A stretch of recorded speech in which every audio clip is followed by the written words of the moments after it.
వాతావరణం చల్లగా ఉన్నప్పుడు పిల్లల నుండి పెద్దల వరకు జలుబు దగ్గు బారిన పడటం సహజంగా జరుగుతూనే ఉంటుంది.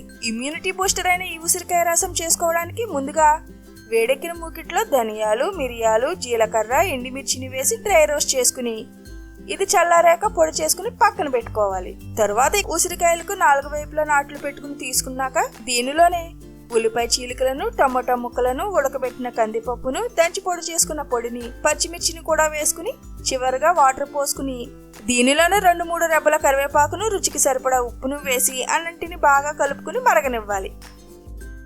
ఈ రసం మరిగిన తర్వాత తగినంత చింతపండు పులుసుని వేసి ఇందులోనే పసుపును కూడా వేసుకుని మరొకసారి మరగనివ్వాలి.